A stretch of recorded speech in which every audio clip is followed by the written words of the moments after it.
Nigerian government calls for intelligence sharing with United States on terrorism. 2 Kano students drown in Thames Dam.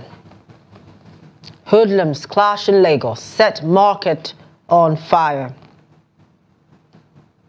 The foreign scene, Kenya floods, death toll rises to 198 as heavy rains persist.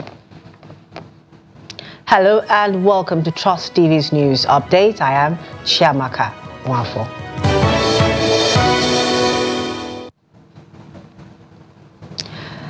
Thank you for joining us. The Minister of State for Defense, Bello Matawalle, has urged the United States government to always share with Nigeria information on impending terror attacks on the country.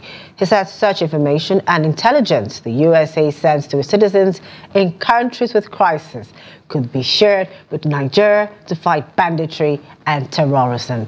Matawalle said this when he hosted the Assistant Secretary for Defense for African Affairs at the U.S. Department of Defense, Jennifer Zakrisky, Wednesday in Abuja. The minister sought more intelligence sharing between Nigeria and the U.S. to fight banditry and terrorism. He listed other areas of possible collaborations to include intelligence sharing to boost the fight against insecurity. Zakrisky reaffirmed the commitment of the United States in supporting Nigeria's efforts at addressing security concerns. She said Nigeria is a key partner for the United States in Africa, and collaboration is vital in addressing shared security threats. Still on security, the military high command says it has concluded its long-awaited investigations on the bombing of innocent citizens in Tudumbiri village of Igabi local government area of Kaduna State. It also said 2 officers of the Nigerian Army who were found wanting about the incident would face court-martial, saying the operation shouldn't have happened in the first place. The Director of Defense Media Operations, Edward Buba, disclosed this at an ongoing press briefing at Defense Headquarters Abuja on Thursday. The military drone bombing mistake resulted in dozens of casualties and injuries to residents of Tudumbiri, Ugara and Sabungida after they converged at Tudumbiri to celebrate the Maulud on December 3rd, 2023. Over here at the EFFC, the police command has handed over 5 kidnapped children and 2 suspects to the Secretary of State Police Command in statement by Police Public Relations Officer, FCT Command SP Josephine Ade. The 2 female suspects, Kulu Dongoyaru and Elizabeth Oja, were arrested in connection to the trafficking of 5 children. The suspects who attempted to escape arrest from Sokoto police operatives were intercepted and arrested by FCT police operatives at Kagini Junction, Abuja, while suspiciously conveying 5 children into the Federal Capital Territory. The FCT Police Command, in the spirit of oneness, have now handed the suspects and victims over to Sokoto State Police Command for further investigation and onward prosecution. In a sad turn of events, 2 students of Audu College of Agriculture, Makoda, on Wednesday drowned in Thames Dam in Kano State while attempting to cross the dam in a boat. Public Relations Officer, Kano State Fire Service, Saminu Abdullahi, confirmed the incident in a statement on Wednesday. He said the victims were identified as Abubakar Sanusi and Salisu Audu. Their 3rd colleague, Ibrahim, was rescued alive and is currently receiving medical attention at Dambata General Hospital. He explained that Sanusi and Salisu were rescued unconscious and later succumbed to their injuries. The PRO emphasized that the service had commenced investigation into the cause of the incident. Many people have been injured after hoodlums clashed in the Ile-Epo area of Lagos State. It was guarded that a fight started in the market situated in the area on Wednesday night and continued till Thursday morning. Some shops were set on fire while some goods were destroyed in the process. Reports said an early intervention by the police was restricted by the hoodlums. A fire service truck that drove into the market this morning was also forced to reverse after being pelted with stones.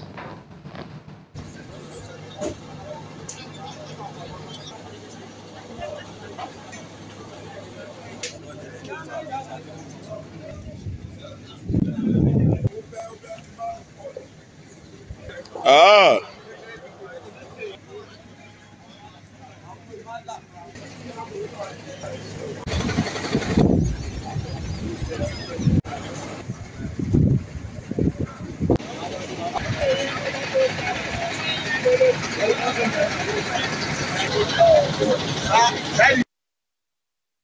Still staying with Lagos State now, the Commissioner for Environment and Water Resources, Tokunbo Wahab, on Wednesday said the government discovered 86 partitioned rooms, size 10 by 10 and 12 by 10, under the Dolphin Estate Bridge Ikoyi on Lagos Island. Tenants are said to be paying 250,000 naira per annum for the makeshift apartment under the bridge. Wahab shared this information via a post on X on Wednesday, along with videos. He added that the enforcement team of Lagos State's Ministry of Environment and Water Resources had successfully removed all structures, including a container utilized for various illegal activities from beneath the Dolphin Estate Bridge.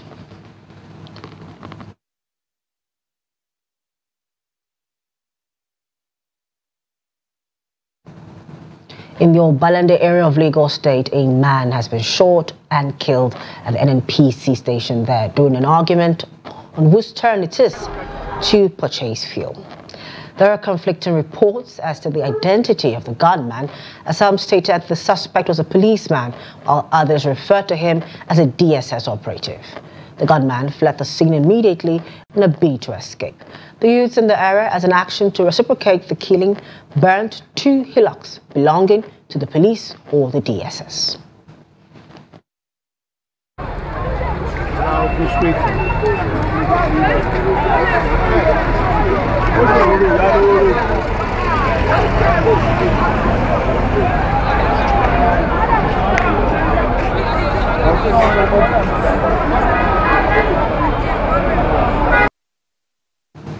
Now, the Economic and Financial Crimes Commission, EFFC, and celebrity Barman, Cubana chief priest, have agreed to settle the naira abuse charge slammed against the socialite out of court.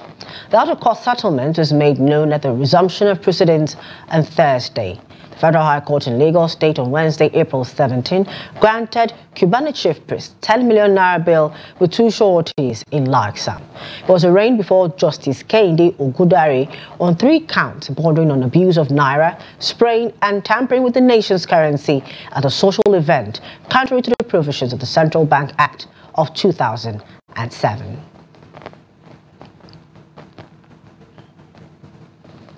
Following the aftermath of the gas explosion which claimed the life in Abeokuta, the Ogun State capital, last Saturday, the federal government has said it will stop granting licenses to gas companies with no capacity to build pipelines for gas distribution. This was communicated by the Minister of State for Petroleum Resources, Gas, Ekperikpe Ekpo, when he visited Abeokuta for an on-the-spot assessment of Saturday's CNG explosion at Itaoshi. According to him, development became imperative to discourage the transportation of compressed natural gas through the roads.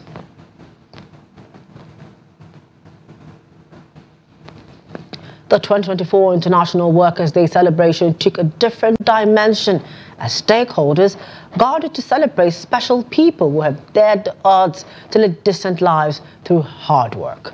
Captured by Voices to Faces communication through what it calls Against All Odds docu-series that showcases people who turn their adversity to strengths by hard work and consistency. The drift in the Workers' Day celebration is an attestation to Martin Luther King Jr. saying that, quote, "No work is insignificant," end of quote, as all labor that uplift humanity have dignity. This is the news update on Trust TV. Up ahead, we take a look at the evolution of salary packages for workers over the years. More stories when we return. Please do stay with us. Welcome back. Thanks for staying with us. If you're just joining us, the news update on Trust TV. Now a recap of some of our top stories. Nigerian government calls for intelligence sharing with United States on terrorism. And 2 Kano students drown in Thames Dam. Now to our earlier story, the 2024 International Workers' Day celebration took a different dimension as stakeholders gathered to celebrate special people who have dared the odds to lead decent lives through hard work. Captured by Voices to Faces communication through what it called, quote, Against All Odds docu-series that showcases people who turn their adversity to strength by hard work and consistency. The drift in the Workers' Day celebration is an attestation to Martin Luther King Jr. saying that no work is insignificant, as all labor that uplifts humanity have dignity. Trust TV's Noel Sampson tells us more.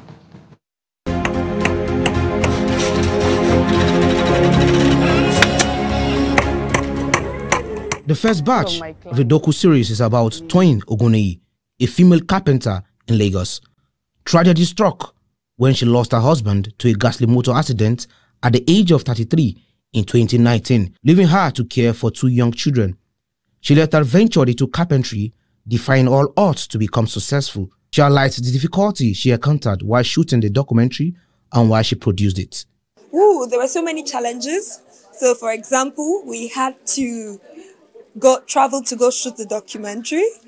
So I shot the documentary. We shot the documentary in Lagos, and Lagos traffic for one. Getting to the place to shoot the documentary, those were some of the challenges. But we thank God. Today we're here. We've shot the documentary, and that was about a woman, a female carpenter, who is a widow. And after she lost her husband, she had to turn to carpentry because she couldn't get a job in a white-collar job. And that is the kind of story we want to tell. Present at the event were individuals who overcame all odds and became successful. They spoke on the importance of fighting all odds on the way to success. I think one of the things we've been able to achieve today is to do what I think we all want to see, is to give people a reason to continue. Because against all odds means you have resistance, there are barriers, there are challenges, and currently that's what we are seeing. The economy is not where it should be. We hope it could be better, or we believe it could be better, but it cannot be better without the people. So it's important that people remain steadfast, resilient, grit, because you could still tell that story. You could learn from what is happening. You could benefit in future from what is happening. And that's why it's so important to tell these stories. So it's Workers' Day in Nigeria today, right? So it's all about the dignity in working and labor. And for you to work, it means you have to go against the tide. You can't just wake up on your bed and sleep and relax. You get up, dress up, show up, and be ready to hit the ground running. And that means resilience, it means energy, passion, determination, anything you can muster so you can fight against all odds. So it's a fighting spirit, really. As a matter of fact, challenges let you know that, ask you critically if you really want what you actually have. So don't feel different. Don't feel weird that you are going through challenges. It's part of life. Don't let anyone laugh at you, because without it, you won't have a story to tell. Fighting against odds, indeed, serves as a formidable test of people's resilience and the very core of their character. Noel Sampson, Trust TV News, Abuja. Now, let's stay with the celebrations. A comparative analysis of the Nigerian minimum wage reveals that in 2000, when the minimum wage was 5,500 naira, an average Nigerian worker earned approximately $49. Fast forward to the present economic challenges, and the average Nigerian worker now receives less than $25. In the spirit of the 2024 International Workers' Day, Trust TV's Ibrahim Ismail takes a look at the history of minimum wage reviews from 2000 to the present day. According to Nigeria's Minimum Wage Act, there should be a minimum wage review every 5 years.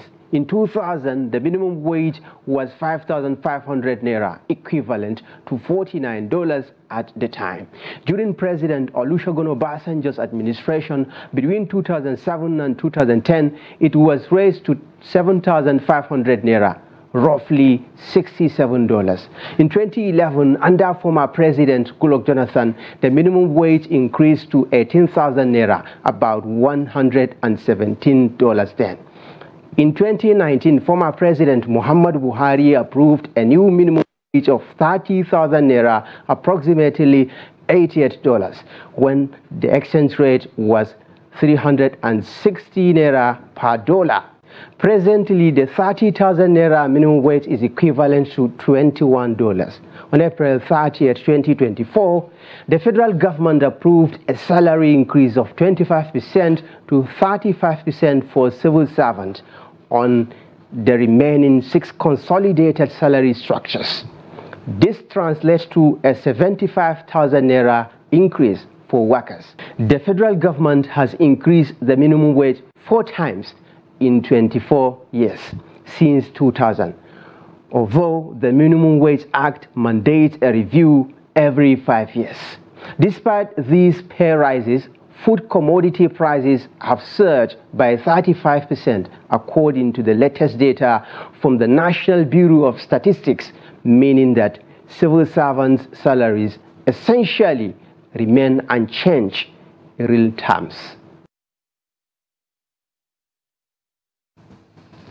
The Nigerian Deposit Insurance Corporation has increased the maximum deposit insurance coverage levels for deposit money banks from 500,000 naira to 5 million naira for deposit money banks with immediate effect.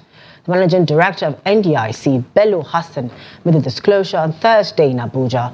According to him, for deposit money banks, the increase of the maximum deposit insurance coverage from 500,000 naira to 5 million naira will provide full coverage of 98% of the total depositors compared with the current cover of 89.20%.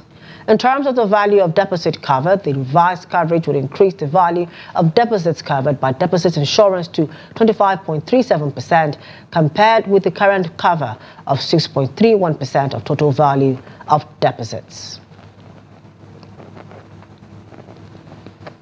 Away from Nigeria, at least 179 people, among them 15 children, have been killed in devastating flooding triggered by heavy rains in Kenya. The new death toll was announced Wednesday by the government spokesman.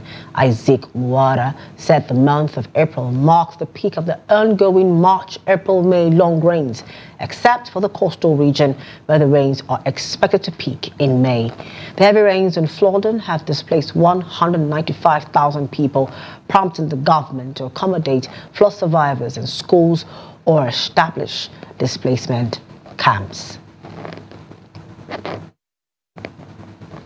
We'll go to Asia, where the death toll from a highway collapse in southern China's Guangdong province has risen to 36. Reports said heavy rains caused a stretch of road running from Meizu City towards Dabu County to cave in at around 2:10 a.m.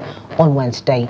Vehicles careened into the nearly 18-meter-long gauge in the tarmac and plummeted down the steep slope below. Guangdong, a densely populated industrial powerhouse, has been hit by a string of disasters attributed to extreme weather events in recent weeks. The storms have been much heavier than expected this time of the year and have been linked to climate change. China is the biggest emitter of the greenhouse gases that contribute to climate change, but has pledged to reduce emissions to net zero by 2060. And in sports, Super Eagles star Calvin Bassey has been nominated for Fulham Player of the Month for February. The 24-year-old played every minute of Fulham's 5 games in April, the only centre-back to do so. Bassey played a starring role in the 2-0 win over West Ham as the Cottagers finished the month of April with 1 win, 2 defeats and 2 draws.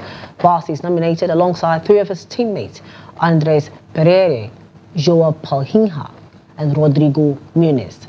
The Nigerian has scored 1 goal across 29 appearances this season. And over the Champions League, Borussia Dortmund's Niklas Füllkrug fired in the first half goal to seal a 1-0 victory over visitors Paris Saint-Germain in their Champions League semi-final first leg on Wednesday. Nico floated a pass into Füllkrug's pot, and the German forward controlled the ball with a perfect first touch before drilling a low short past keeper Gianluigi Donnarumma in the 36th minute. PSG, fresh from being crowned League One champions and desperate to win their first ever Champions League trophy, found it hard going against a disciplined German defence, especially in the first half, with forward Kylian Mbappe largely neutralised.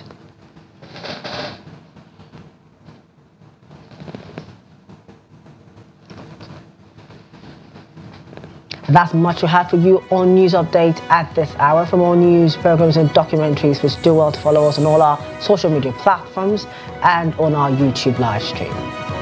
I am Chiamaka Nwafo. On behalf of the news production team, thank you for joining us.